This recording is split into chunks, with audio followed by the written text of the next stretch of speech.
Mesdames, Messieurs, chers invités, chers auditeurs, bonjour. Ravi de vous accueillir à ce webinaire organisé par le pôle Corporate and Investment Banking, le pôle CIB du groupe Attijari Wafa Bank, autour d'un thème d'actualité et hautement stratégique pour notre continent, à savoir la transition énergétique. Et plus spécifiquement, nous tenterons aujourd'hui d'aborder ce sujet avec nos invités sous l'angle des perspectives pour les partenariats publics-privés en faveur de la transition énergétique en Afrique. Alors, c'est en effet un sujet d'actualité puisque nous sommes, comme vous le savez, à quelques semaines de la COP26, la conférence mondiale pour les changements climatiques.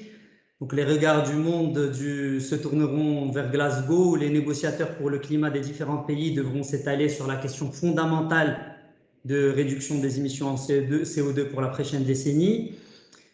La question de la transition énergétique et de la mobilisation d'acteurs du secteur privé est donc primordiale pour œuvrer à cet effort mondial.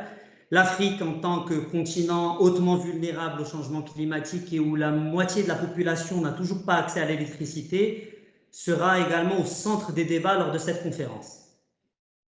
Dans cette optique que le groupe Attijari Wafa Bank a organisé ce webinaire et nous avons donc invité des acteurs engagés en faveur de la transition énergétique sur le continent africain pour partager avec nous leurs expériences dans le domaine et pour nous exposer quelque part les instruments et outils financiers qu'ils mettent en œuvre pour continuer à agir en faveur de l'action climatique, notamment à travers les projets d'énergie renouvelable sur lesquels ils sont grandement impliqués. Donc, on a le plaisir aujourd'hui d'accueillir, honneur aux dames, Mariam Hennoumi. Mariam Hennoumi, je rappelle que vous êtes directrice exécutive finance et support au sein de Nareva. Mariam, bonjour. Bonjour Fatmi, merci pour l'invitation et ravi d'être parmi vous aujourd'hui. Alors, pour rappel, Nareva, c'est une filiale du groupe Lemada, un opérateur privé de référence dans la production électrique qui s'est structuré ces dernières années depuis 2005, avec un portefeuille important de projets éoliens au Maroc et maintenant aussi, vous vous intéressez à l'international. On a également parmi nous, alors il nous rejoindra dans quelques minutes, il a été retenu dans une autre conférence justement à l'Expo de Dubaï, mais il nous rejoindra vraiment dans quelques minutes. On a le plaisir d'accueillir également Tarek Hamen, que je vais introduire et qu'on écoutera tout à l'heure. Alors Tarek Hamen est directeur exécutif chez Mazen en charge du développement. Mazen, pour rappel, est l'agence marocaine pour l'énergie durable.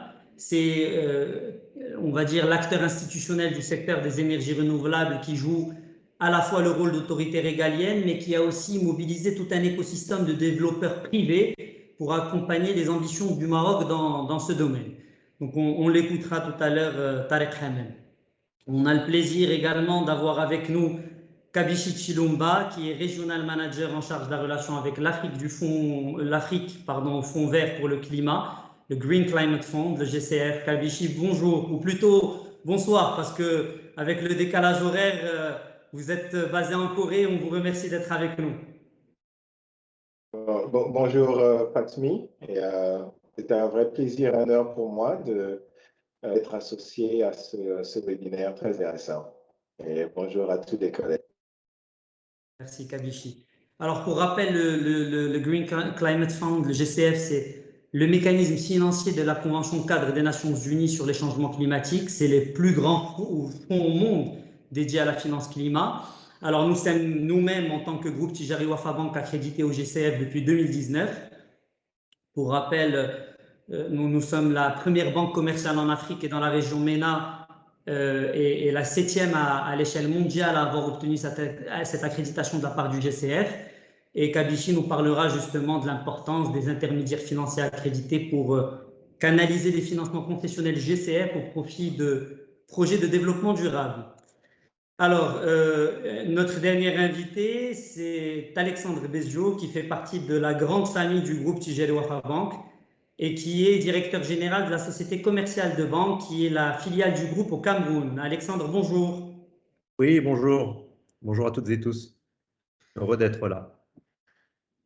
Alors, pour rappel, la société commerciale de banque, la SCB, a été acquise par le groupe Attijari Wafa Bank en 2011 auprès du groupe Crédit Agricole France, dans un deal global qui a permis de s'implanter dans un certain nombre de pays pour le groupe Attijari Wafa Bank.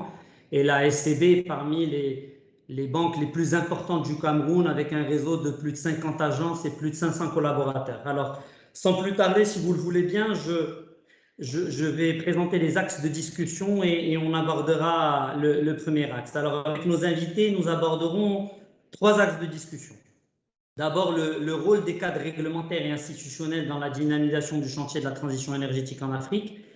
Ensuite, nous essaierons de démontrer avec nos invités l'importance de l'implication du secteur privé dans l'implémentation justement de la vision des États qu'on verra dans le premier axe pour la transition énergétique, en essayant de comprendre avec eux les acquis et les contraintes auxquelles les acteurs du secteur privé sont confrontés.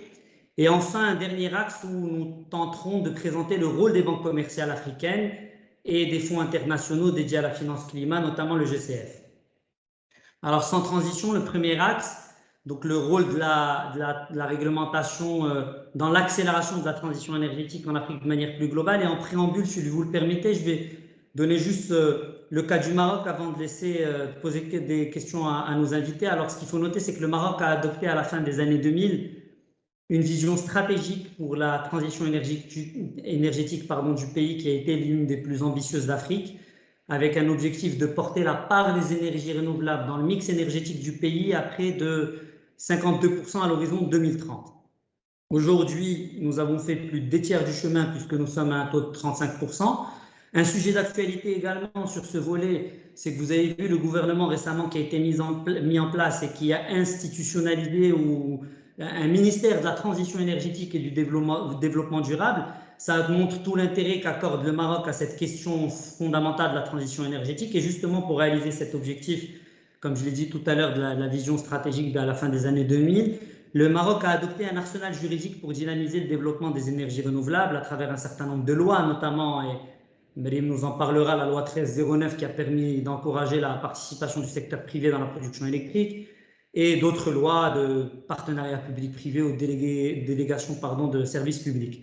Donc justement, la mise en place, et on va commencer par Maryam, puisque la mise en place du cadre réglementaire et institutionnel a permis l'implication de développeurs privés de projets d'énergie renouvelable, notamment Nareva, qui fut l'un des premiers groupes engagés dans le développement de projets s'inscrivant dans le cadre de la loi 1309. Alors justement, Maryam, je rappelle juste que Nareva exploite un portefeuille de plus de 1000 MW en énergie renouvelable, notamment en des parcs éoliens, et vous disposez d'un deal pipe quasi équivalent. Alors justement, Maryam, comment le cadre réglementaire marocain a favorisé vos investissements dans les énergies renouvelables et dans les parcs éoliens justement dans lesquels vous investissez, et quelles sont les contraintes réglementaires auxquelles les développeurs privés sont souvent confrontés au Maroc?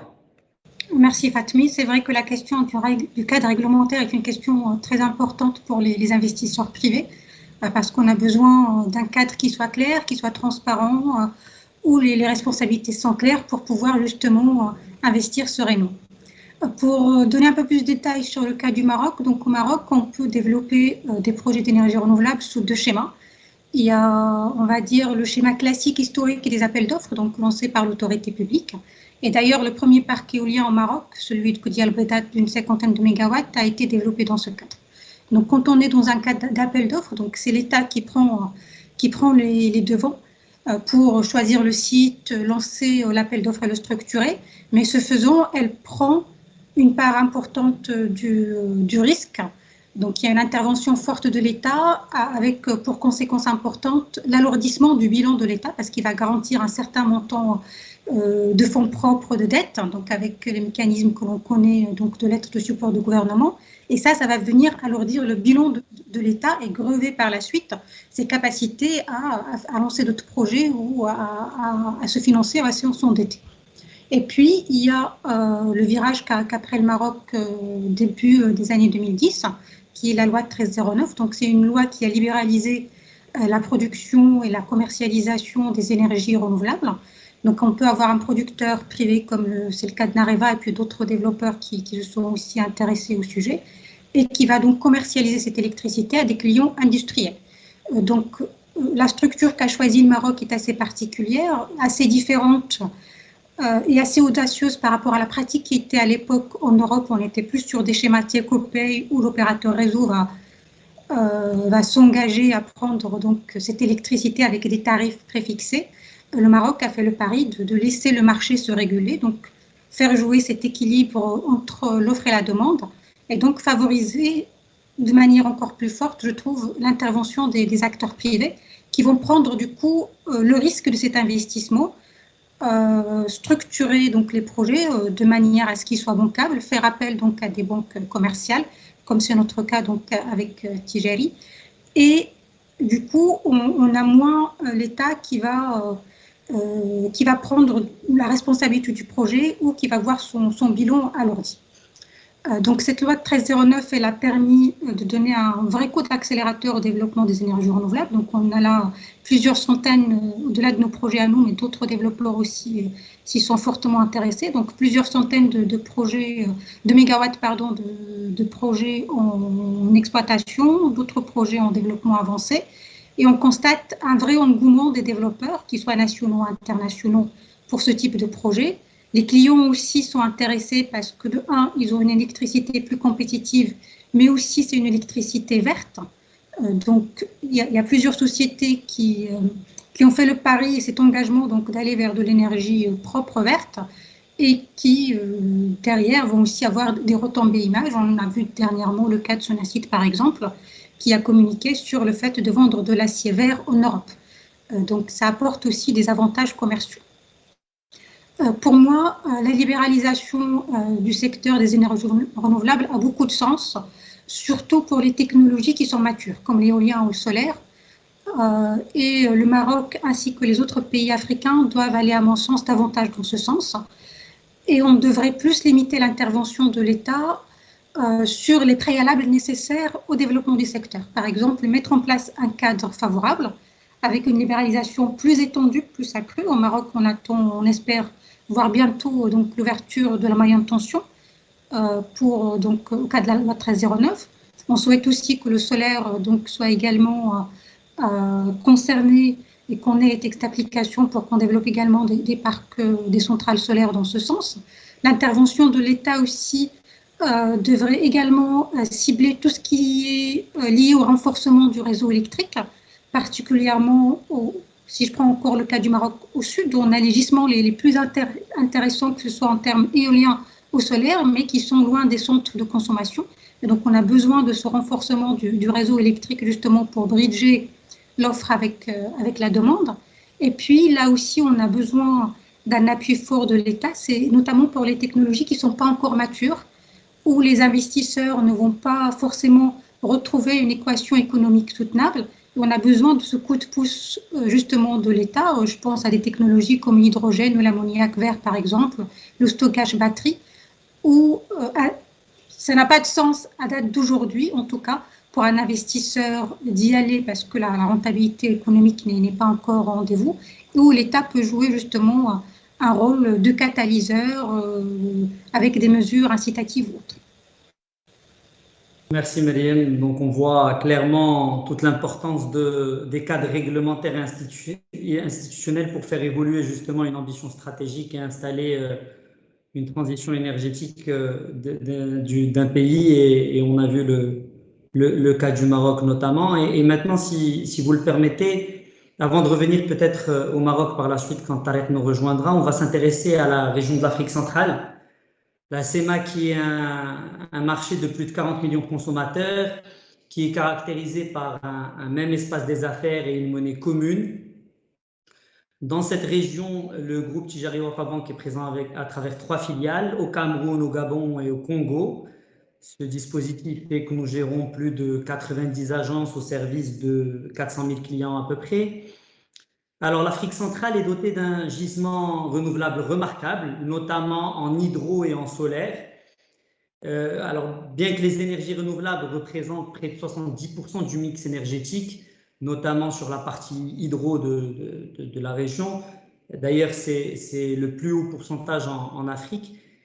Seuls 30% de la population en Afrique centrale a accès à l'électricité, et qui est l'un des pourcentages les plus bas d'électrification en Afrique.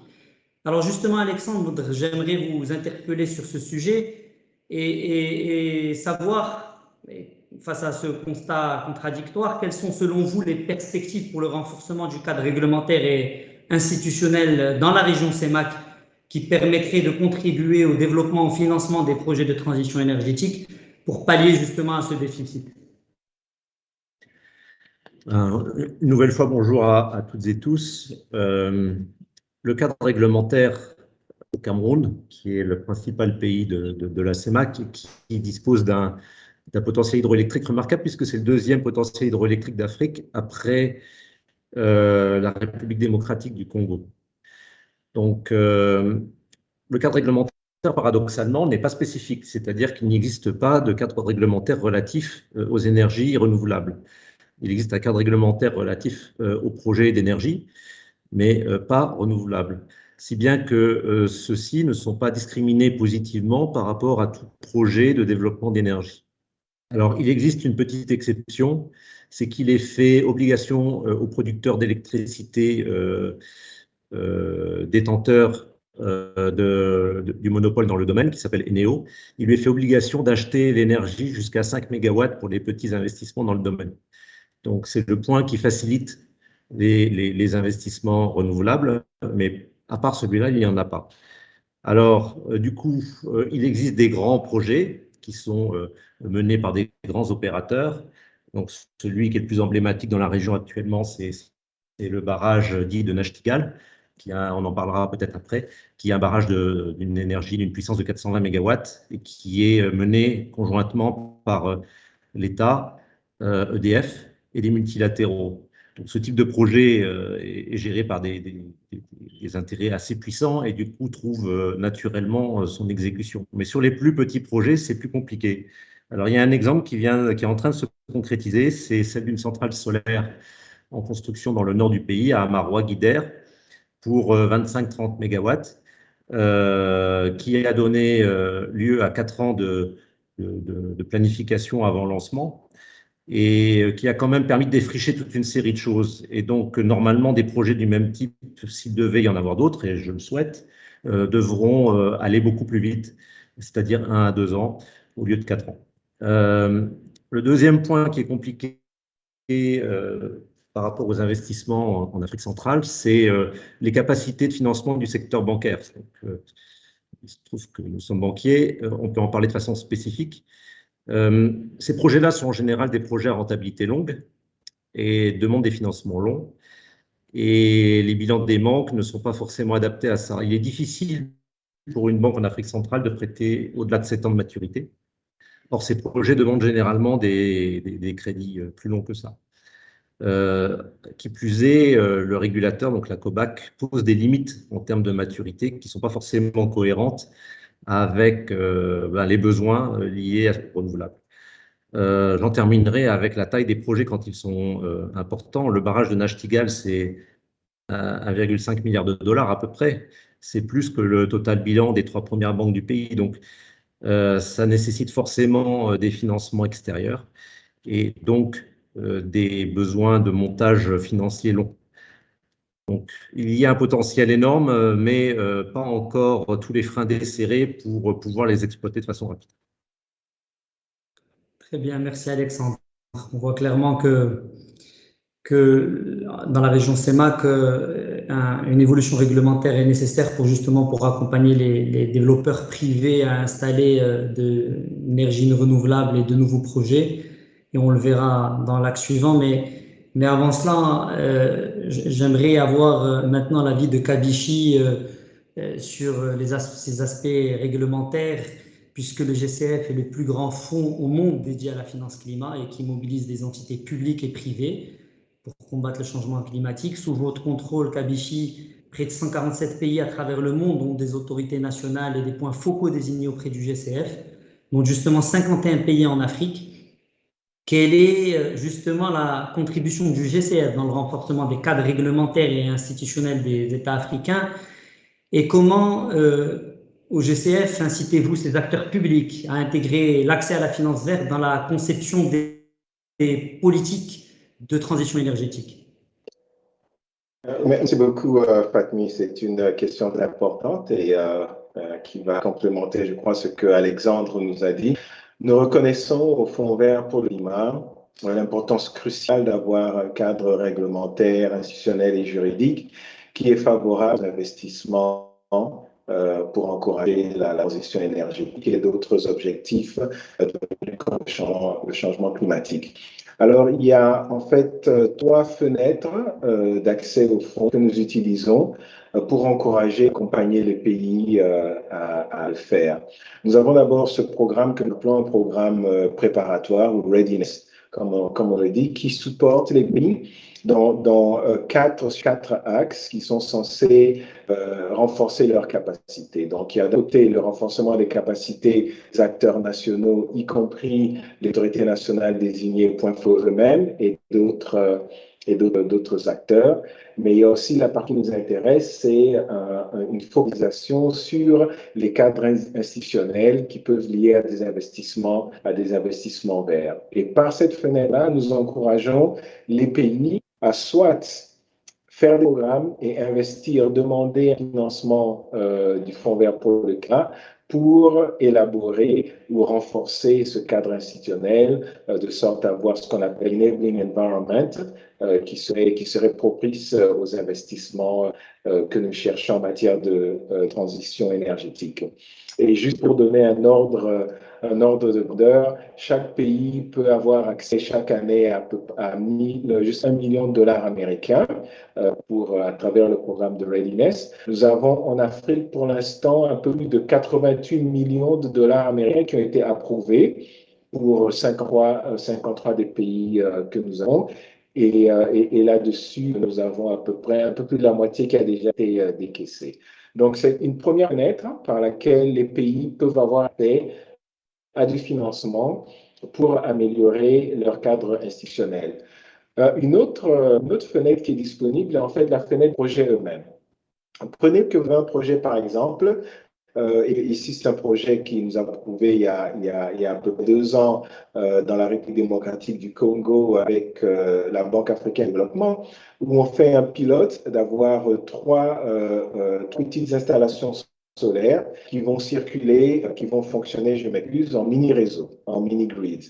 Et alors là, le défi était que la législation existante ne permet pas à la compagnie étatique de génération et de distribution d'électricité de racheter de l'électricité qui viendrait de producteurs indépendants locaux. Alors, une partie du projet consiste à justement développer ce cadre légal et réglementaire qui permettrait ce développement. Donc ça, c'est la deuxième fenêtre que nous avons, mettre comme une composante d'un projet spécifique. Alors là, nous mettons des ressources à la disposition de l'entité accréditée avec les diverses parties prenantes et pour développer ce cadre réglementaire qui permettra, une fois que la génération commencera, ce buyback des institutions.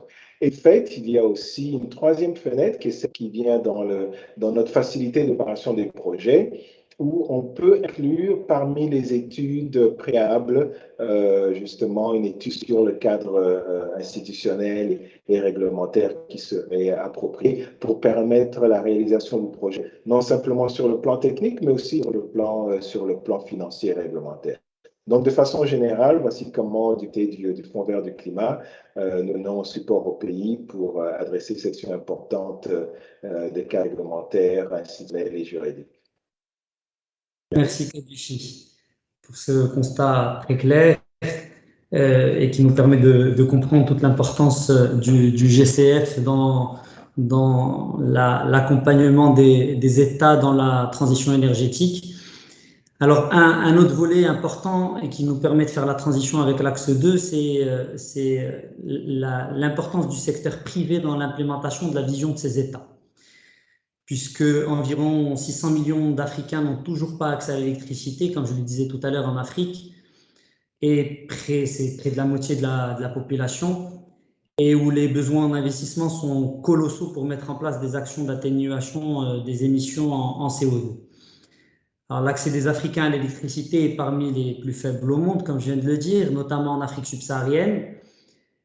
Maintenant, il y a une disparité dans le continent en fonction des régions où ce taux atteint plus de 95% en Afrique du Nord, mais il s'agit en majorité de sources d'énergie fossile. En tout état de cause, l'électrification de la population est un point fondamental dans un contexte de croissance démographique accélérée où une personne sur deux ajoutée à la population mondiale serait africain d'ici 2040, ce qui met une grande pression sur le secteur électrique de notre continent. Et le développement de l'électrification justement à partir d'énergies renouvelables est donc un défi majeur pour le continent africain qui, il faut le souligner, dispose, et Alexandre l'a dit tout à l'heure, dispose des ressources parmi les plus favorables au monde pour l'exploitation d'énergies renouvelables, le continent africain. Donc justement, pour adresser ces défis importants, une forte participation du secteur privé et des fonds internationaux est nécessaire. Dans les régions de présence du groupe Tijari Wafa Bank, nous avons vu l'implication de développeurs privés internationaux comme EDF, Engie, Enel, mais également de développeurs nationaux comme Orascom en Égypte ou Nareva au Maroc. Alors justement, Mariam, je me tourne vers vous puisque vous représentez cet acteur du développeur privé qui a accompagné toute l'ambition stratégique des énergies renouvelables au Maroc. Et j'aimerais savoir quelles sont vos réalisations en termes de développement de projets d'énergie renouvelable d'envergure et quelles sont selon vous les perspectives pour contribuer à la transition énergétique du continent africain et pallier justement à ce déficit dont je viens de parler. Très bien. Je pense que tu as raison, Fatmi, de souligner l'importance du secteur privé dans l'implémentation des visions d'État, parce que c'est vraiment un partenariat à long terme. On a l'État, on vient de voir à travers l'intervention des différents collègues, qui a un rôle important pour mettre en place donc, le cadre réglementaire favorable donc, à l'investissement privé, et puis l'investisseur privé qui va venir par la suite donc, investir et développer les différents projets. Pour ce qui est des réalisations de Nareva donc dans le secteur des énergies renouvelables, donc on a dans notre portefeuille à peu près 2000 MW de projets renouvelables. La moitié est en exploitation, l'autre moitié à peu près en développement à différents stades. On a été les premiers à avoir développé des parcs éoliens dans le cadre de la loi 1309 dont j'ai parlé tout à l'heure. Donc, on a été les premiers donc, à prendre le risque d'investir dans le cadre de cette loi qui était nouvelle à l'époque, de structurer les projets de manière assez innovante pour proposer à nos clients donc des contrats long terme et des contrats pay as you go. Donc, on n'a pas de garantie d'off-take de la part des clients et on leur a proposé aussi donc des gains sur leur facture électrique. Et de toute façon, on le voit actuellement, les clients sont très satisfaits donc, de cette fourniture d'électricité. Ils sont redemandeurs et puis notre expérience réussie a encouragé d'autres investisseurs à venir s'intéresser à ce type de projet. On a aussi dans nos actifs le parc éolien de Tarfaya, donc l'un des plus grands parcs éoliens en Afrique, de 300 MW. On a également été adjudicataire du projet éolien intégré 850 MW. Donc à l'époque, quand on a été déclaré adjudicataire, c'était un record de prix d'électricité éolien. Avec à la clé aussi, avec notre partenaire Siemens, l'ouverture d'une usine de pales à Tanger. Donc l'intégration industrielle, c'est un sujet qui nous tient au cœur et on s'attelle à ce que pour les différents projets, on collabore de manière étroite donc avec le tissu industriel local. Parmi nos réalisations récentes aussi, on a, parce que les énergies renouvelables pour nous vont de pair aussi avec l'eau, donc il y a un nexus eau-électricité qui est important. Et là, on est en train de développer donc, une unité de dessalement donc, à osmose inverse dans la zone de Dakhla. Et ça sera la première unité de dessalement au monde qui est alimentée à 100% par énergie verte. Et puis, on est également très fiers de notre premier projet hors du Maroc, qui est un projet photovoltaïque en Tunisie d'une centaine de mégawatts. Donc ça, c'est un peu les réalisations. En ce qui concerne les perspectives du secteur de manière générale, j'aimerais d'abord souligner que le secteur connaît au niveau mondial des changements très profonds qui engendrent des mutations des business models. On parle beaucoup des 3D, décarbonisation, digitalisation et décentralisation. Donc décarbonisation, donc on voit un développement accru des énergies renouvelables et un retrait des plusieurs acteurs, donc des technologies à fort impact carbone.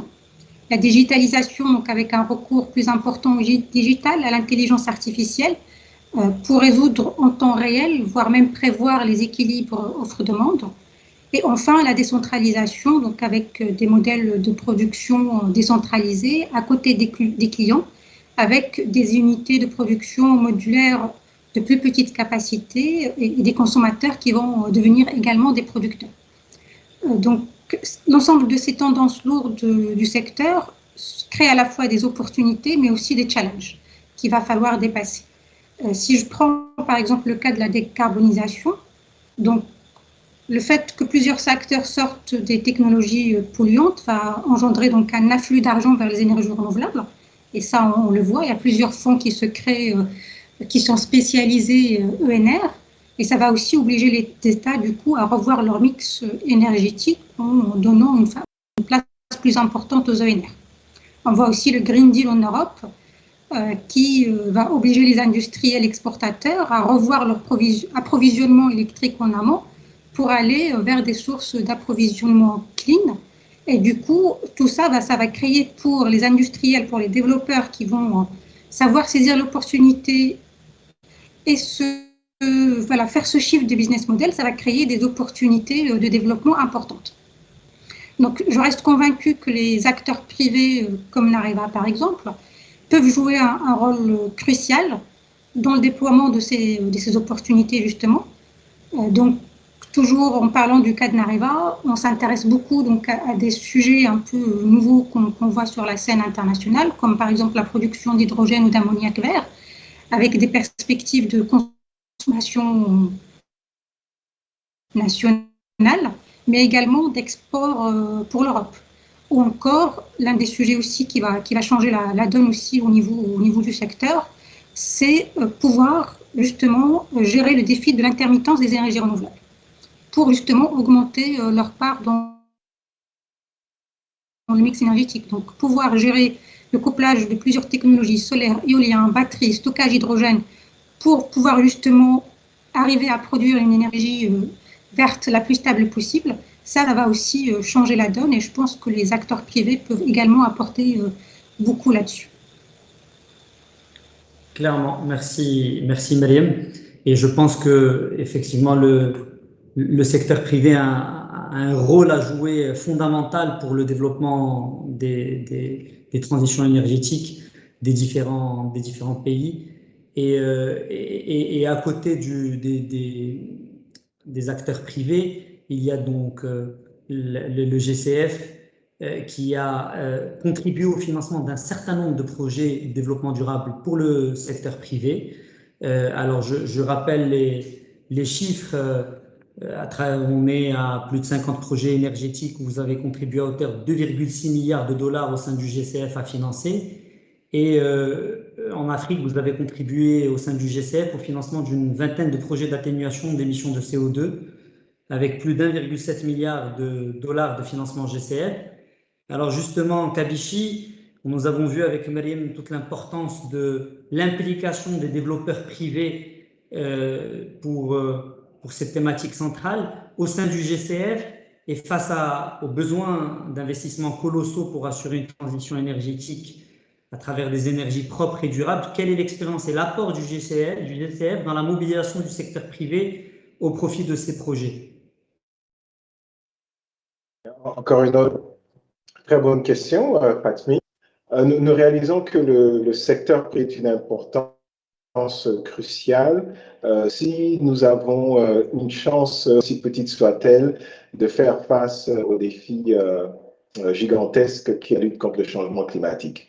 En effet, les fonds publics sont insuffisants, nous le savons tous, mais par contre, nous réalisons que la mobilisation de financement du secteur privé permettrait d'avoir un effet de levier fantastique qui attirerait beaucoup plus de ressources dans ce domaine, y compris dans la transition énergétique. D'ailleurs, cela est mis en exergue dans la planification stratégique du Fonds vert pour le climat, qui appelle à un minimum de 20% de mobilisation de ressources du secteur privé. Et d'ailleurs, nous avons, au lendemain de la 30e réunion du conseil d'administration du Fonds vert du climat qui s'est juste achevée la semaine dernière, Nous avons atteint le milestone de 10 milliards d'investissements approuvés. Et sur ces 10 milliards, nous avons le plaisir de dire qu'il y a presque un tiers qui sont investis dans le secteur privé, à travers notre division de la facilité du secteur privé. Donc, ça vous donne un peu une idée de l'importance que le secteur privé a, de même que de l'expérience que nous avons là-dedans. Alors, il y a toute une série de projets, comme vous l'avez dit, Fatmi, dans lesquels nous avons investi en Afrique et en dehors de l'Afrique. Nous investissons avec tout un genre de partenaires, n'est-ce pas? Que ce soit des fonds pratiques, que ce soit des institutions financières, que ce soit des développeurs de projets. Nous sommes à la recherche, n'est-ce pas, de tout partenaire dont les ambitions sont d'amener des projets qui peuvent avoir un impact et permettre d'obtenir ce que nous appelons un changement de paradigme dans l'approche du développement économique que nous avons. Et j'aimerais profiter de cette occasion pour dire que le Fonds vert pour le climat a un grand appétit pour le risque. Ça signifie que nous sommes agnostiques dans le genre, ce qui est du genre de capital qu'on va investir, et même pour ce qui est des retours financiers qui sont attendus. Les points les plus importants pour nous, ce sont l'impact que l'on peut avoir, donc c'est-à-dire qu'est-ce qu'on va avoir comme réduction d'effets de gaz à effet de serre, ou encore qu'est-ce qu'on peut avoir comme sur le plan adaptation, et aussi est-ce que cela nous amène vers un changement durable dans notre façon d'opérer. Donc, nous appelons le paradigme. En de ça, nous sommes prêts à mettre ce qu'on appelle tout ce qu'il faut comme conditionnalité pour obtenir, n'est-ce pas, rendre tous les projets, les rendre économiquement viables. Donc ça, c'est une caractéristique avec le Fonds vert pour le climat qui fait que nous pensons que nous offrons que nous avons une offre très intéressante pour nos divers partenaires. Donc, il y a une série de projets qu'on peut donner un exemple, n'est-ce pas, sur ce que nous avons fait en matière d'atténuation, par exemple, à travers le secteur privé. Je pense que vous venez tous, par exemple, de cet investissement avec FMO, les Néerlandais, qu'on appelle Climate Investor One. C'est un investissement d'à peu près un peu plus de 800 millions de dollars américains, dans lesquels le Fonds vert pour le climat a mis 100 millions de dollars sous forme de subventions remboursables et qui inclut, soit dit en passant, 14 pays africains, y compris le Maroc, n'est-ce pas, et qui d'ailleurs va avoir un autre exemple. Donc ça, c'est juste pour donner un exemple. J'ai parlé tout à l'heure de ce que nous avons fait, par exemple, en RDC avec la BAD, c'est un autre exemple qu'on peut avoir. Nous avons en Afrique du Sud, avec la Banque de développement d'Afrique australe, nous avons aussi une facilité qui couvre 4 pays, l'Afrique du Sud, la Namibie, les Swatini et les Lesotho. Et je peux donner tout plein d'exemples. Vous avez aussi sans doute entendu parler de ce que nous avons fait en Égypte avec la Banque européenne de reconstruction. Nous avons pu mettre à peu près 155 millions de dollars américains et pour travailler avec eux et générer de l'énergie renouvelable et avoir une réduction impressionnante de gaz à effet de serre. Donc voilà de façon générale comment le Fonds vert pour le climat essaie d'accompagner le pays, mobiliser le secteur privé. Et nous avons aussi, depuis l'année dernière, une focalisation en particulier sur l'innovation.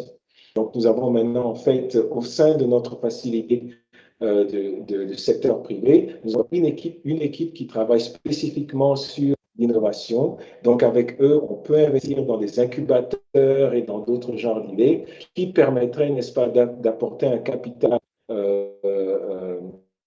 à une très very early capital, vous m'excusez de ce mauvais français, et qui permettrait, n'est-ce pas, d'amener des projets intéressants qui auraient eu des problèmes à trouver de financement, mais le FICF est prêt à prendre le risque du moment qu'il y a des promesses là-dedans. Et ça vient en support de ce que Mariam disait.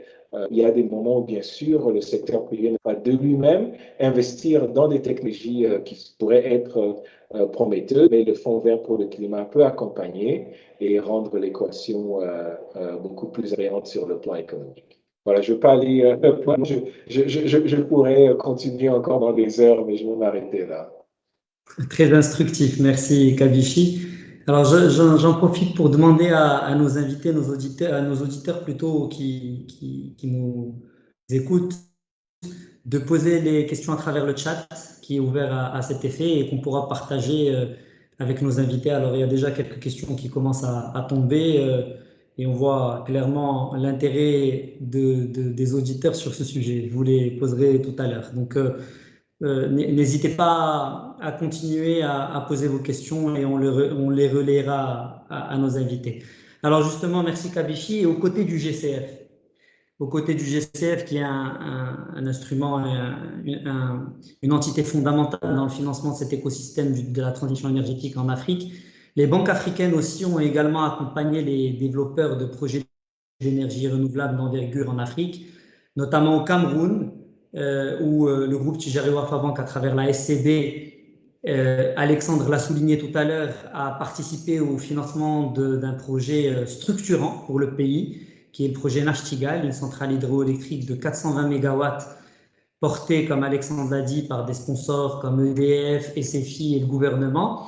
Et on l'a fait aux côtés de banques internationales, de banques locales et de DFI. Alors justement, Alexandre, je vous interpelle sur ce sujet pour nous parler du rôle que jouent les banques locales africaines aux côtés des acteurs institutionnels, des développeurs de projets privés et des fonds internationaux, et quels sont les outils dont nous disposons au sein du groupe pour l'accompagnement de ces projets. Alors, la conscience de l'importance de la transition énergétique monte au Cameroun de façon indiscutable, mais elle doit encore progresser.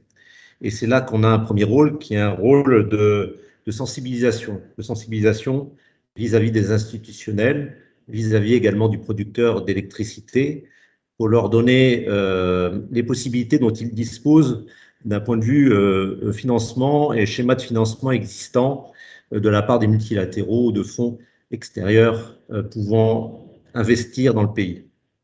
Vis-à-vis des entreprises, c'est un petit peu différent parce que les projets sont généralement beaucoup plus petits. On parle par exemple de poser des panneaux solaires sur le toit d'une usine, on parle d'utiliser de la biomasse en déchets, de valoriser donc des déchets d'une production agricole, des choses comme cela. Là-dessus, ils n'ont pas forcément a priori l'ambition de le faire et quelque part c'est la discussion avec le banquier qui parfois génère l'envie. Alors, par rapport à tout ça, nous, à Tijari Wafa, on a plusieurs outils. Le premier, c'est un club que nous avons créé à l'échelle de nos pays de présence, qui s'appelle le Club Afrique Développement, donc qui réunit tous les entrepreneurs de tout domaine d'ailleurs qui souhaitent échanger à l'échelle du continent pour développer des affaires. On a eu une délégation égyptienne qui est venue au début du mois de juillet rendre visite à leurs amis camerounais et sur le plan de la transformation énergétique ont émergé plusieurs projets qui sont en train de s'investiguer actuellement. Et donc ça, c'est une des fiertés de la banque pour cette année. Nous sommes aussi représentants du Green Climate Fund. On fait partie des banques qui peuvent évoquer ce sujet avec les institutionnels et avec le gouvernement. Et on ne manque pas de le faire. Et d'ailleurs, l'intérêt commence à se créer. Monsieur Chilumba, à mon avis, assez rapidement, nous aurons besoin de vous. Voilà, donc un rôle d'intermédiaire, je dirais, dans un premier temps, avant le financement. Parfait, merci Alexandre. Alors maintenant, je vous propose de passer à l'axe 3 et ça nous permet de faire la transition justement avec Alexandre qui nous parlait du sujet du financement puisque notre troisième axe porte sur le financement de la transition énergétique et le rôle du secteur bancaire africain et de l'additionnalité justement sur les aspects de financement du GCF. Et en préambule, si vous le permettez, je vais faire un préambule un petit peu plus long cette fois pour partager avec vous et avec nos auditeurs l'expérience du groupe Tijari Wafa Bank sur les aspects de financement de la transition énergétique. Alors, globalement, en Afrique, ce que l'on remarque sur ce volet du financement, c'est que les projets d'énergie renouvelable, qu'ils soient éoliens, solaires ou hydrauliques, sont financés essentiellement par des capitaux privés. Ces financements privés proviennent pour la majorité de fonds internationaux et multilatéraux, notamment des DFI, en l'absence, on va le dire, d'une forte implication des secteurs bancaires locaux, à l'exception de quelques pays comme le Maroc. On l'a vu tout à l'heure, puisque au Maroc, grâce à la capacité financière et prise ferme importante du groupe Tijari Wafa Bank, ainsi que la profondeur du marché, nous avons accompagné aux côtés du système bancaire national des projets d'énergie renouvelable sur des maturités très longues qui ont atteint jusqu'à 20 ans et Meriem peut en témoigner. Sur le reste du continent et notamment l'Afrique centrale et l'Afrique de l'Ouest, les contraintes financières et réglementaires sont différentes de celles du Maroc, notamment en termes de profondeur de marché où les maturités ne sont pas aussi longues pour ce type de projet. Malgré cela et malgré ces contraintes, en tant que groupe bancaire panafricain pleinement engagé en faveur du développement durable, nous l'avons vu à travers l'accréditation du GCF, mais aussi à notre contribution au financement de projets d'énergie renouvelable, puisque nous avons financé près de 1900 MW de projets d'énergie renouvelable au sein du groupe Tijari Wafa Bank, qui totalise un engagement de près d'1,3 milliard d'euros en financement en vert dans 5 pays, Maroc, Tunisie, Égypte, Cameroun et Côte d'Ivoire. Ce qu'il faut noter également, c'est que les énergies renouvelables représentent plus de 25% du portefeuille de projets du groupe Tijari Wafa Bank, et notre contribution au financement s'est faite aux côtés des DFI, de l'SCI, comme SFI, AFD, mais aussi en syndication avec des banques locales et internationales pour soutenir des gouvernements, des compagnies d'électricité publique, des développeurs privés, qu'ils soient nationaux ou internationaux. Donc, quelque part, vous voyez qu'il y a un engagement et une mobilisation importante du groupe Tijari Wafa Bank à la fois sur le dispositif de financement, mais également sur les autres outils de financement, comme les opérations de marché, par exemple, puisque Tijari Wafa Bank nous avons contribué à l'émission de la première Green Bond, du premier Green Bond au Maroc, pour le compte de Mazen, pour le programme Nord, pour un montant de plus de 100 millions d'euros. Mais globalement, et j'aimerais interpeller encore une fois Alexandre sur ce sujet, il existe toujours en Afrique des barrières au financement des projets d'énergie renouvelable,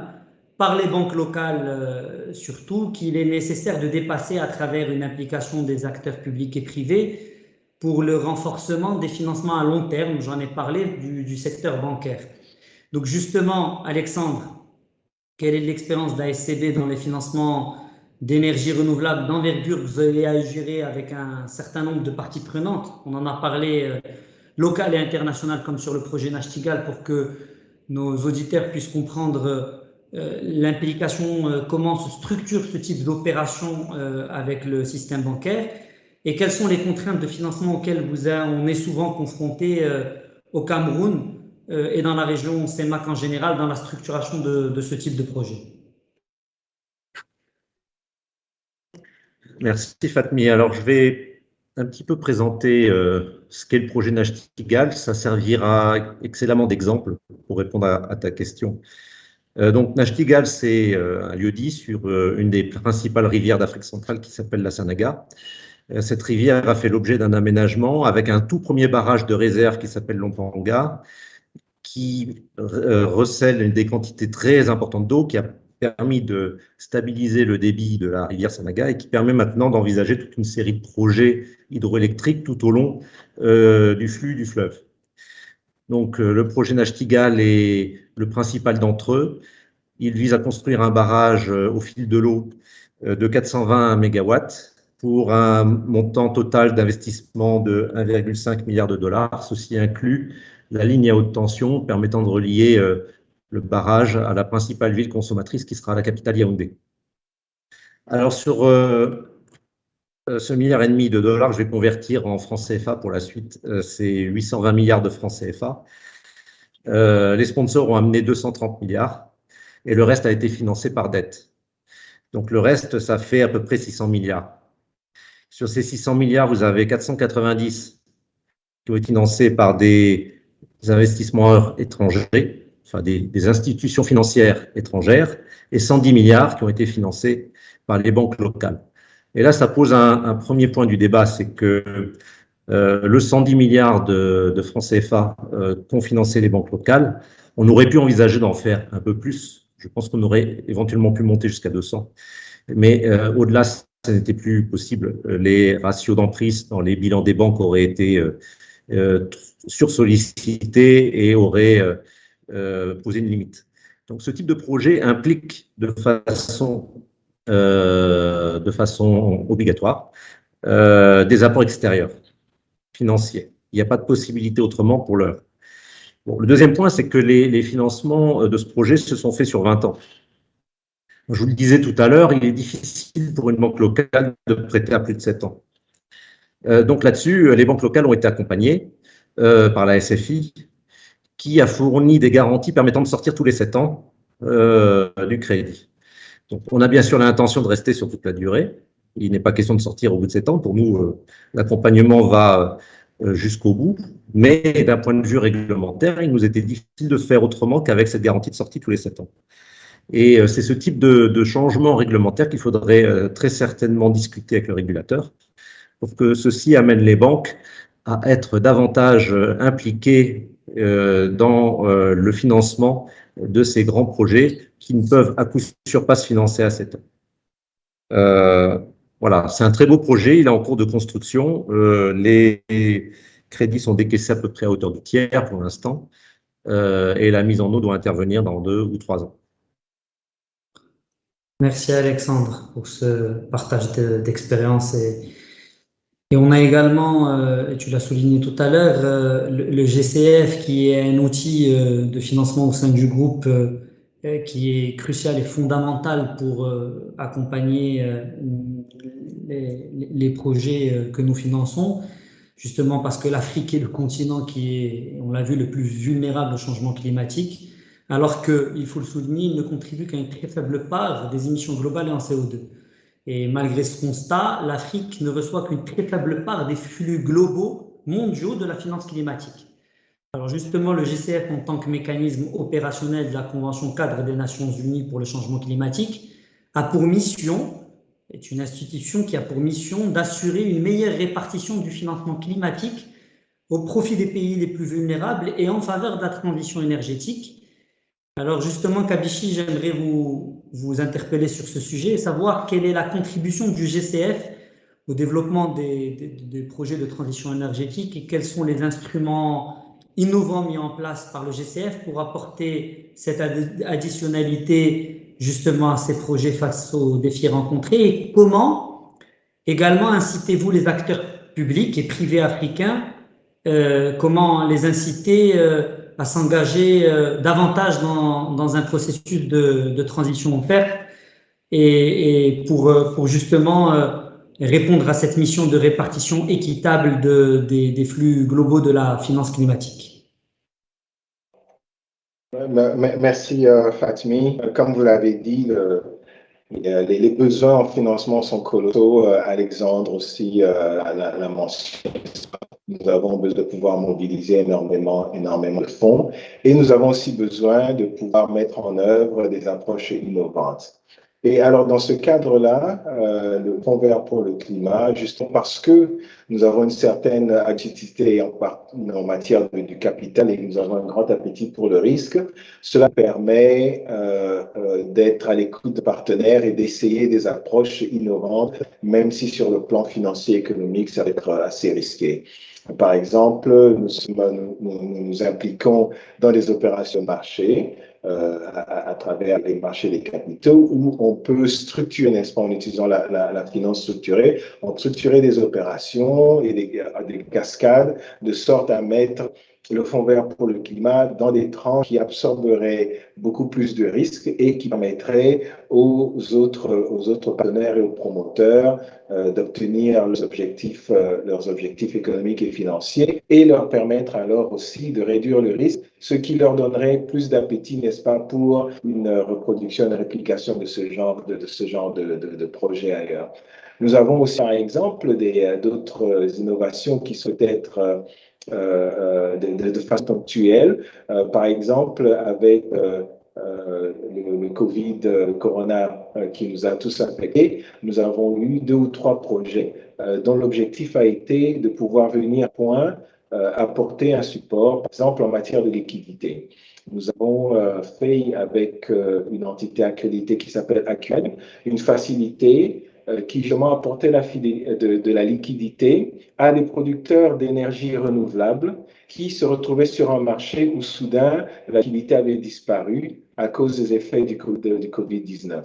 Alors, ce fonds vient et leur permet d'avoir accès à des ressources et de sorte à ce qu'ils puissent continuer leurs opérations. Comme vous le savez, il y a plusieurs opérateurs économiques qui se sont trouvés sous un stress énorme et certains d'entre eux même sous le risque de devoir mettre la clé sous le paillasson.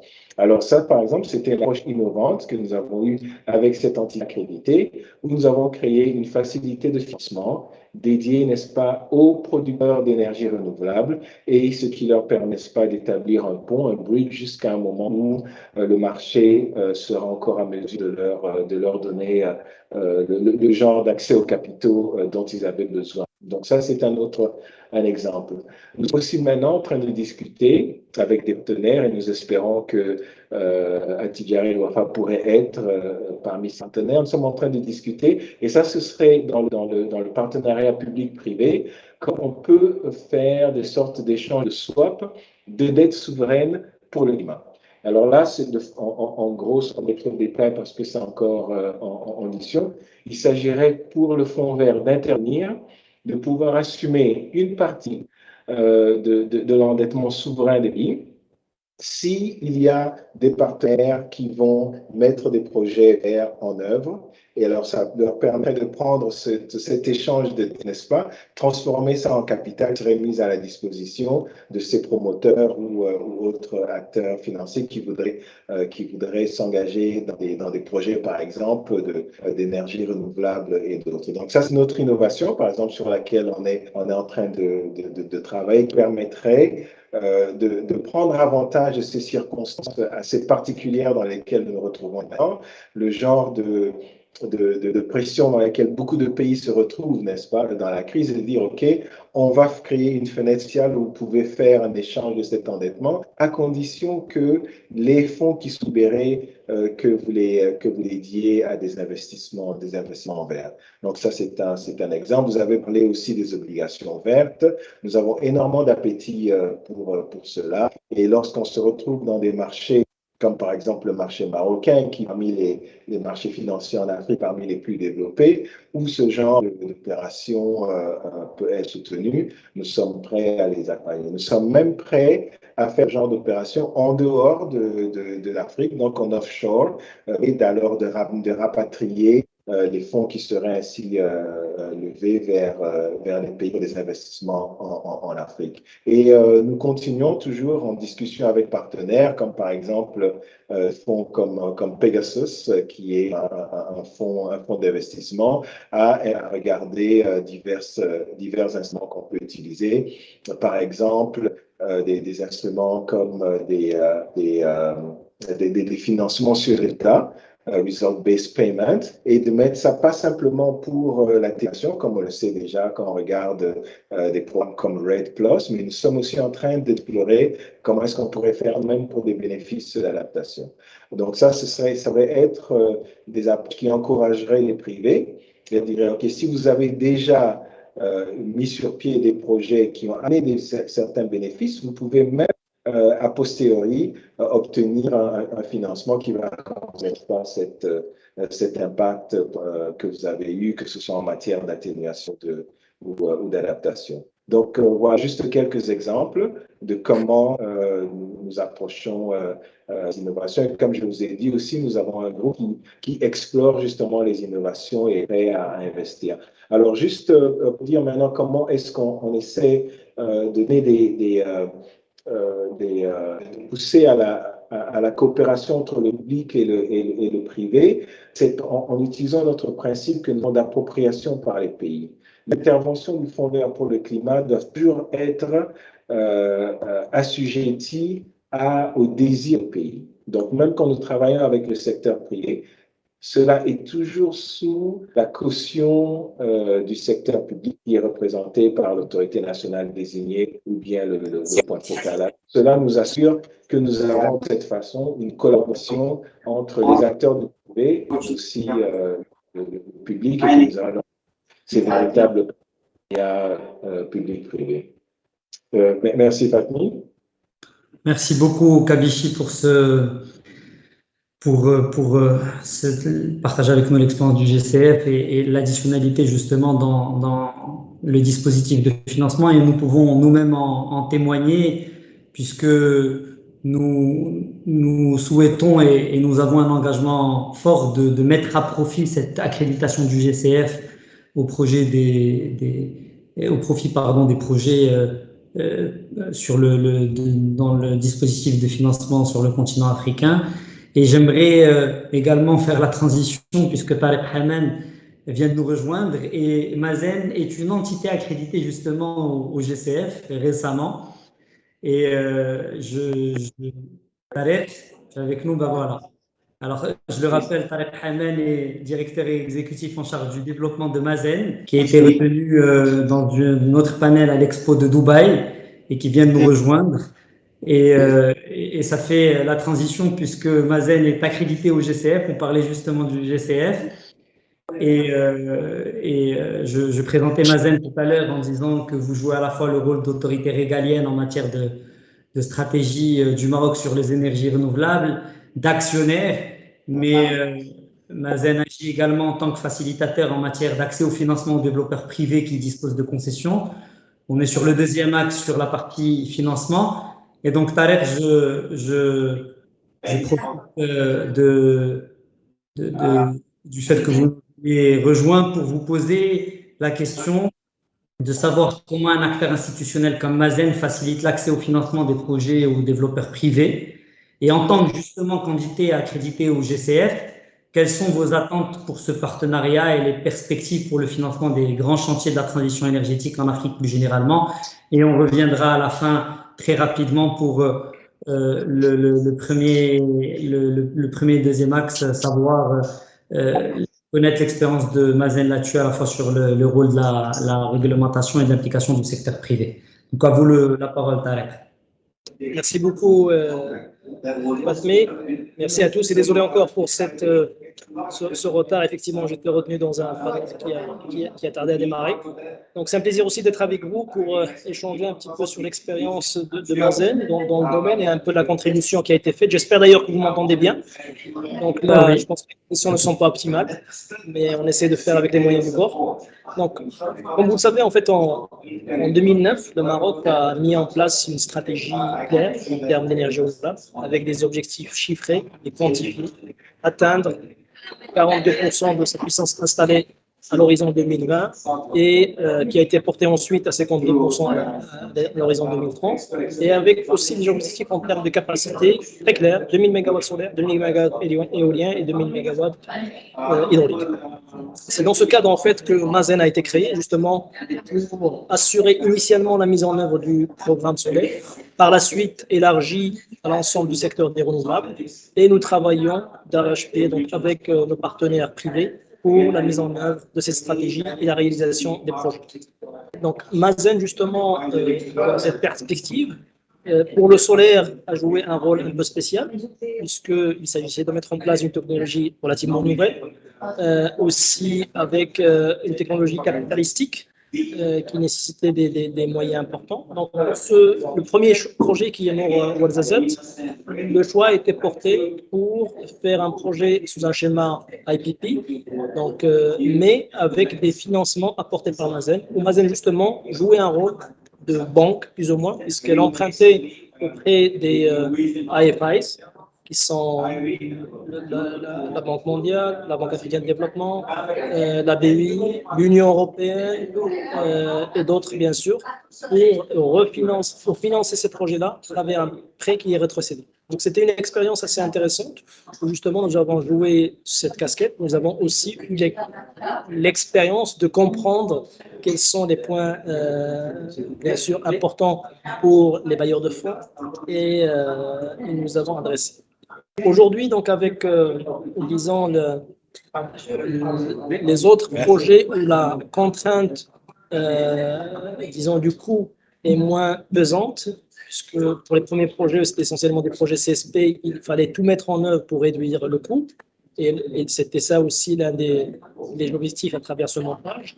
Pour les autres, aujourd'hui, les autres énergies, que ce soit donc l'éolien ou le photovoltaïque, on est dans un schéma classique avec des financements privés, donc à travers donc, le recours aux banques de la place, mais tout en gardant la concessionnalité là où il y a un intérêt sur des technologies nouvelles, sur des moyens de stockage et aussi sur la prise de participation de la partie publique au niveau de différents projets.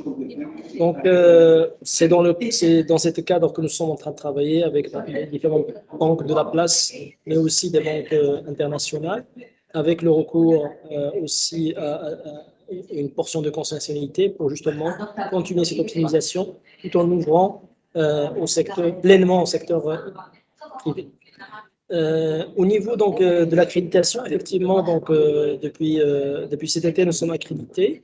Nous sommes en train de travailler donc avec Publishi et l'ensemble de l'équipe du GICF pour mettre en place un pipeline de projets que nous pouvons financer partiellement ou totalement à travers le GICF.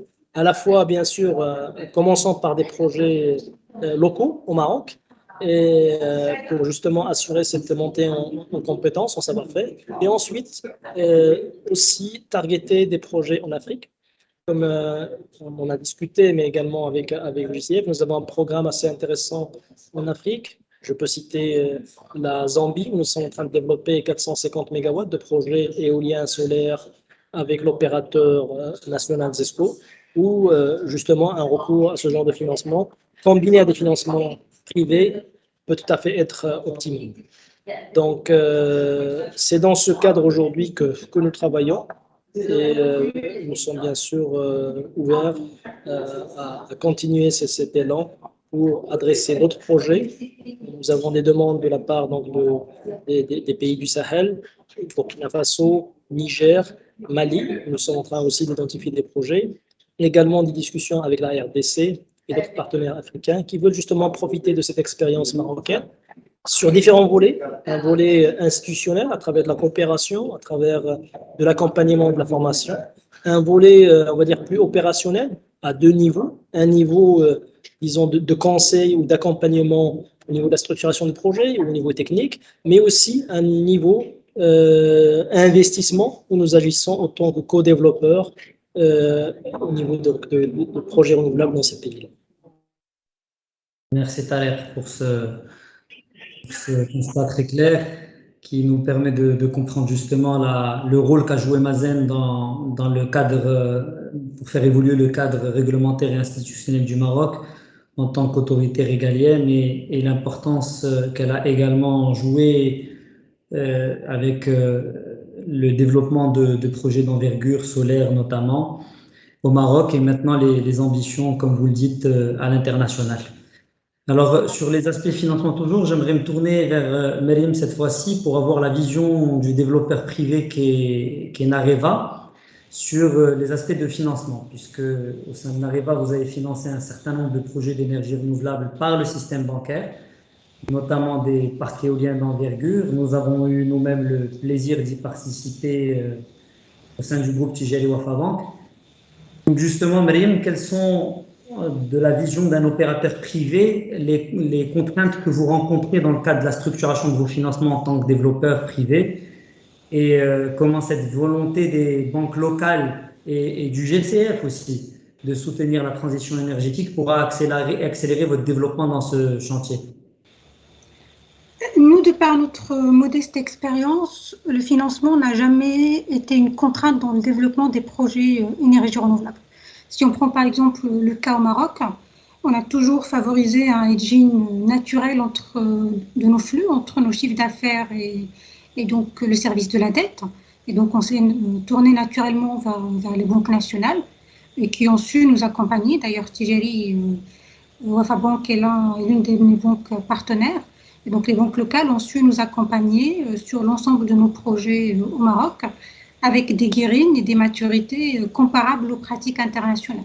Donc, on a un marché marocain qui est assez mature en termes de pratique du secteur, qui est assez profond aussi en termes de disponibilité de fonds. Et la problématique, en tout cas au Maroc, n'a jamais été de trouver de l'argent. C'est plus, il faut trouver le bon projet et le monter. Au niveau des autres pays africains, là aussi, il existe une multitude de structures de financement. Certes, Alexandre l'a souligné tout à l'heure, les banques locales peuvent avoir des contraintes réglementaires liées à la maturité ou à la devise. Mais on voit des banques multilatérales qui sont très actives, on voit des fonds d'investissement spécialisés, on voit aussi des banques internationales qui sont intéressées et donc qui sont friands de ce genre de projet et proposent de financer les projets honneurs. Le goulot d'étranglement, à mon avis, c'est plus la pénurie de projets bancables. Un projet bancable, c'est un projet avec une bonne allocation de risque, c'est un projet voilà, qui est connecté à un réseau électrique stable et fiable. C'est un off-taker avec une situation financière voilà, solvable. Et c'est plus là où je trouve où le bas blesse quand on regarde certains projets en Afrique. Donc, pour moi, la contrainte n'a jamais été de trouver le fonds, c'est plutôt de trouver le bon projet, le structurer de manière à le rendre justement bancable et intéressant d'un point de vue investisseur et prêteur. D'accord, très clair. Merci, merci Myriam. Alors, je pense qu'on est arrivé globalement au terme des trois axes, mais on a des questions qui émanent de nos auditeurs et que je partagerai avec vous. Alors, une première question pour Kabichi.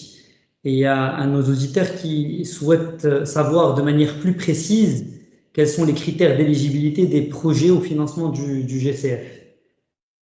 Je vous en prie, allez-y, Kabichi. OK. Merci bien. Nous avons de façon générale six critères d'investissement, si on peut les qualifier de l'ordre.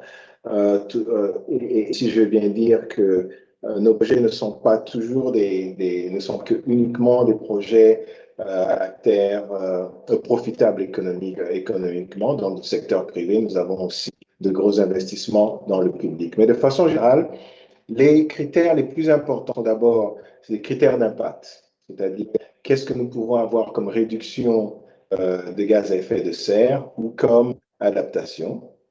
Ensuite, il y a le deuxième critère qui est le critère de changement de paradigme.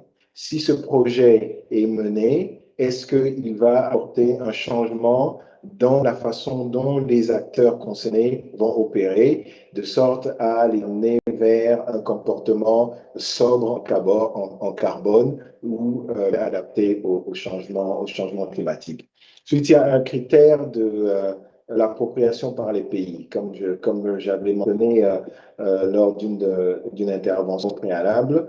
Toutes nos interventions doivent s'assurer qu'elles sont alignées aux priorités telles que choisies par les pays et les priorités en matière de lutte contre le changement climatique. Il faut aussi que les projets adressent de façon appropriée les besoins des récipiendaires qui sont impliqués, n'est-ce pas? Les bénéfices qui seront générés par ces projets doivent répondre aux besoins des populations ciblées par les dix projets. Et puis alors, nous avons aussi des aspects d'efficacité, n'est-ce pas, comme dans tout projet, s'assurer que toutes les ressources qui sont mises à disposition sont utilisées de la façon la plus efficiente, n'est-ce pas? Donc, c'est ça, en gros, les critères que nous utilisons pour juger de nos projets. Et pour ce qui est du secteur privé en particulier, comme vous l'avez dit, Fanny, nous sommes prêts à mettre autant de concessionnalités que nécessaire pour rendre un bon projet viable sur le plan économique et financier. Maintenant, ce niveau de concessionnalité est décidé au cas par cas, n'est-ce pas? Donc, cela va dépendre des spécificités du projet et aussi du ou des pays dans lesquels on se trouve. Donc, en gros, c'est cela. Et si vous voulez encore plus d'informations, nous avons depuis l'année dernière, en fait, un manuel de nos procédures d'investissement qui est disponible pour tout le monde sur notre site Internet. Je peux le mettre à votre disposition et si vous voulez approfondir ça. Merci. Merci, Kabishi. En effet, nous-mêmes, en tant qu'intermédiaires financiers accrédités, nous avons comme objectif de canaliser ces financements concessionnels du GCF auprès de tous nos clients et du pipeline de projets que nous construisons ensemble à l'échelle du continent. Alors, une deuxième question pour Tarek Haman peut-être. Qui est celle de comprendre, c'est l'un de nos auditeurs qui souhaite comprendre comment l'implication, comment inciter et impliquer davantage les banques dans le financement, mais ça passe également par la transition énergétique du pays et l'évolution du cadre réglementaire. Je pense que Mazen, depuis sa création en 2010, a joué un rôle déterminant là-dessus en tant que institution qui accompagne la mise en œuvre de la stratégie du Maroc. Comment justement le cadre réglementaire a permis cette ambition dont vous parliez, j'en ai parlé également préalablement tout à l'heure, de porter la part des énergies renouvelables à 52%. Aujourd'hui, on a fait près de 2/3 du chemin. Comment, dans la fin des années 2000, le cadre réglementaire, Maryam en avait parlé également sur la loi 1309, Mazen, dès 2010, a œuvré pour la mise en œuvre de sa stratégie. Comment le cadre réglementaire a permis la mise en place de cette transition énergétique au Maroc pour que nos auditeurs puissent comprendre là-dessus, puisque le financement finalement n'est que le maillon de la chaîne finale qui arrive après la structuration à la fois de la réglementation et l'implication des développeurs privés. L'aspect financement, qu'il soit bancaire ou fonds internationaux comme le GCF, arrive par la suite pour s'imbriquer dans cette mécanique et accompagner les projets d'énergie renouvelable. Merci beaucoup, Fatmi. Donc, peut-être je vais essayer d'élargir un peu plus la question pour pouvoir y répondre. Quels sont aujourd'hui les ingrédients, justement, qui ont permis cette réussite un peu de ce modèle marocain au niveau des énergies renouvelables? Alors, premier élément, premier maillon de la chaîne, c'est bien sûr une stratégie claire, chiffrée et quantifiée, avec des objectifs, avec un timeline et avec un suivi rigoureux au niveau du top, disons, de l'État. Donc, ça, c'est un des éléments essentiels. Avec aussi une gouvernance claire entre les différents acteurs, le rôle que joue chacun des acteurs, des attributions de chacun d'eux. Ça a été fait justement avec la création de Mazen en 2010, avec une mission claire là aussi. Et les objectifs sont inscrits au niveau de la loi qui a porté création de Mazen en termes de mégawatts à installer, en termes de périmètre d'action et en termes de réalisation attendue. De même, l'ONE, un acteur fort, essentiel, qui est l'off-taker en finale de l'énergie, il doit être robuste, assurer ses engagements en termes d'off-take pour justement donner les garanties requises vis-à-vis des développeurs et également vis-à-vis des banquiers.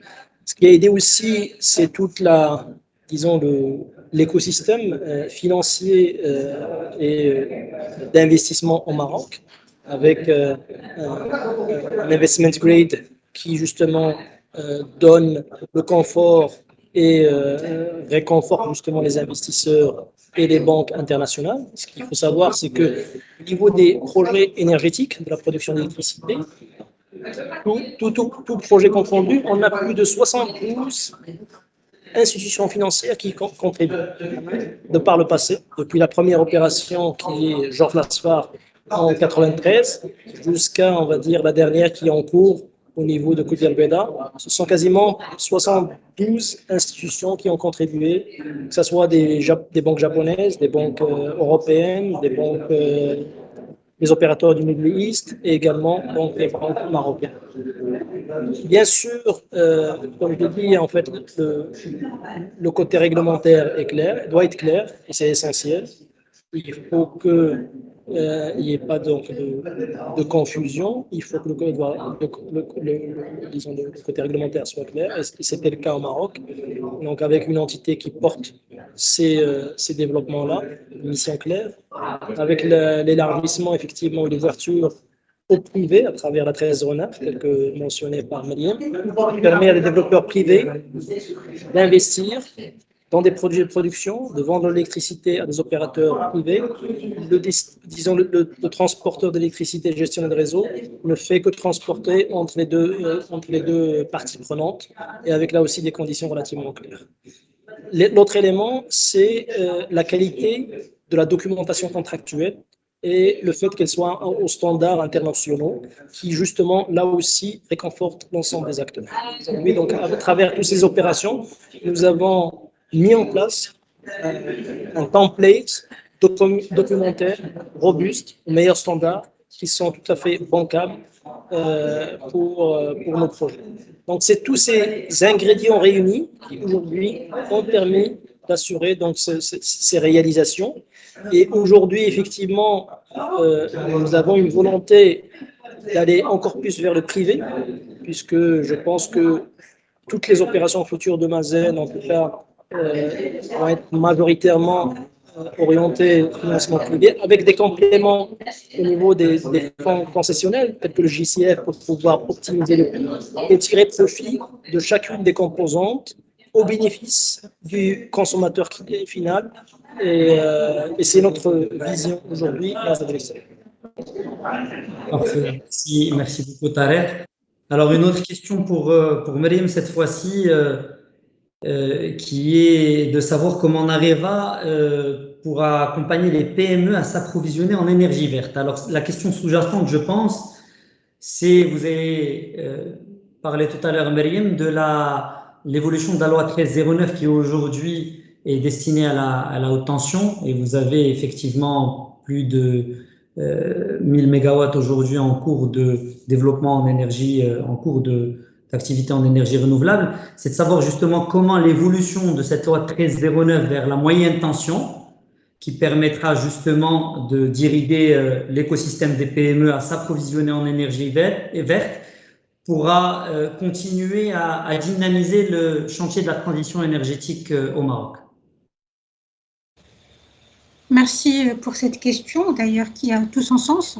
C'est vrai que maintenant, au Maroc, on a commencé par ouvrir donc la très haute tension et la haute tension donc au niveau de la 1309. Et les clients que nous avons actuellement sont des clients, on va dire, industriels d'envergure, qui sont donc avec de grandes consommations électriques. On peut dire qu'actuellement, le marché donc des clients qui a acheté quasiment saturé, donc parce qu'il y en Areva, il y a aussi d'autres développeurs qui s'intéressent à ces clients-là.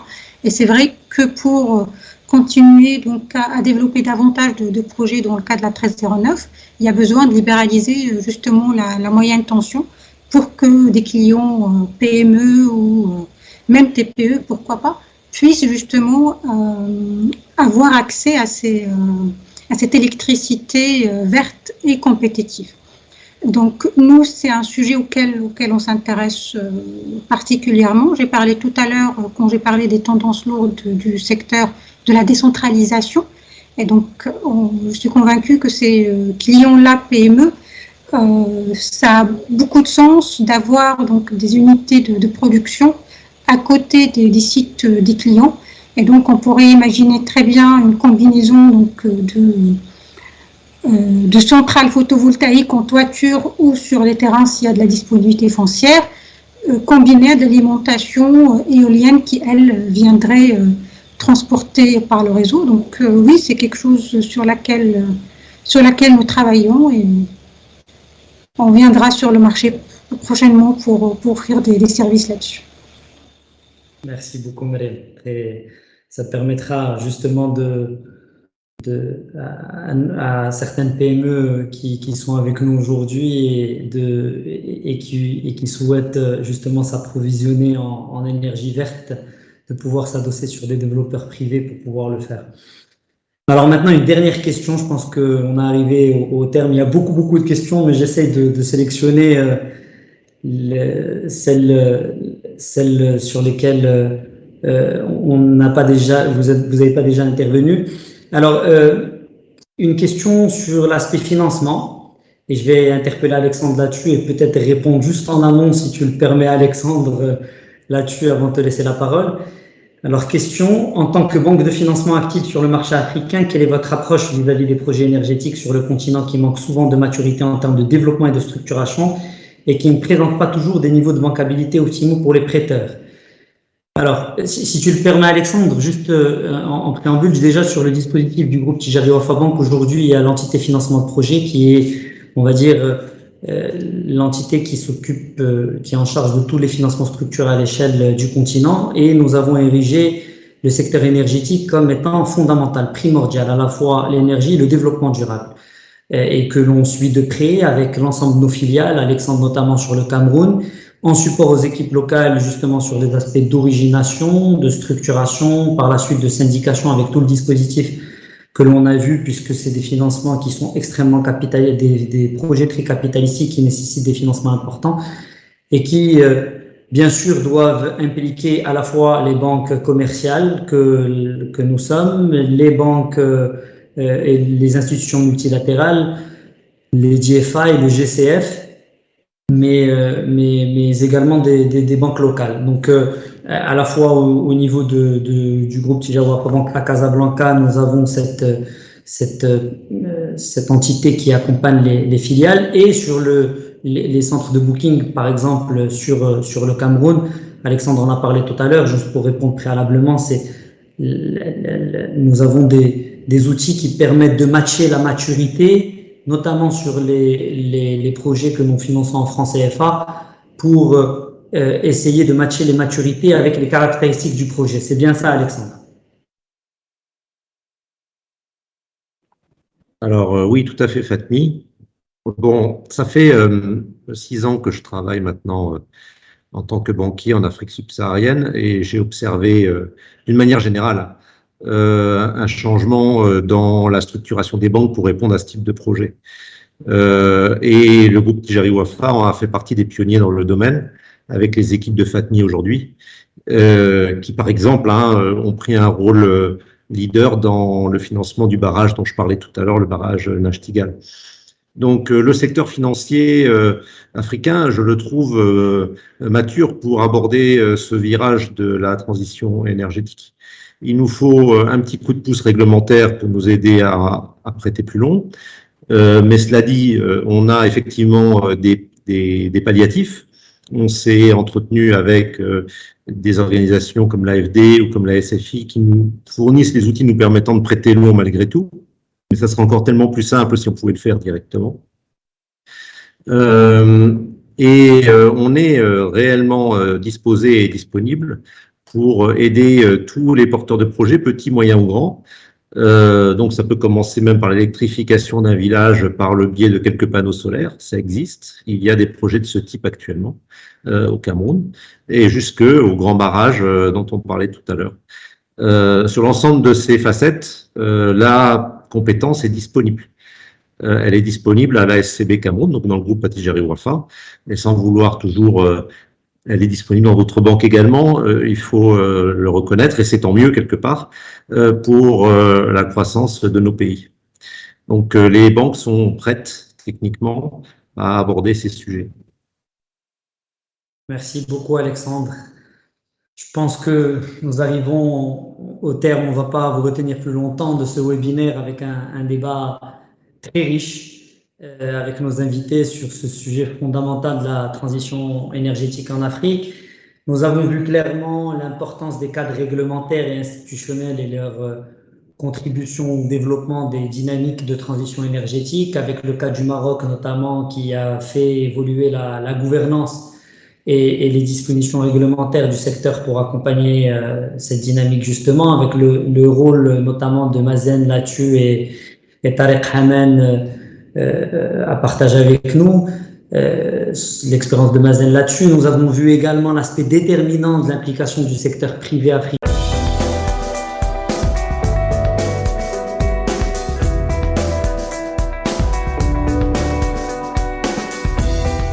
Dispose de ressources renouvelables les plus favorables au monde, que ça soit de l'hydro, de l'éolien, du solaire également. Et on a vu le rôle notamment de Nareva sur ce sujet avec Mariam Hnoumi. Et enfin, nous avons couvert également le rôle crucial que joue le secteur bancaire, ainsi que les fonds internationaux comme le GCF avec Kabishi dans le financement de ces projets pour permettre justement d'accompagner l'objectif de la transition énergétique des pays. Honnêtement, je tenais à remercier chaleureusement nos invités, intervenants, Mariam Hnoumi, Tariq Hamen, Kabishi Chilomba et Alexandre Kabishi que l'on a retenu à une heure tardive avec le décalage horaire, et également Alexandre Bezio, le directeur général de la SCD. Vraiment, merci encore une fois pour votre disponibilité et la qualité de ces échanges très riches en enseignements sur un sujet d'actualité majeur, je l'ai dit tout à l'heure, qui est érigé à la fois par le Maroc en sujet central, et on l'a vu dernièrement avec la nomination d'une ministre de la transition énergétique et du développement durable. Donc, débat très très riche en enseignements dans un contexte de COP26 et de nomination du gouvernement qui érige ce sujet comme étant central. Je remercie également nos auditeurs d'avoir répondu présent à ce webinaire, qu'ils soient clients, partenaires, experts dans le domaine ou tout simplement des personnes intéressées par le sujet.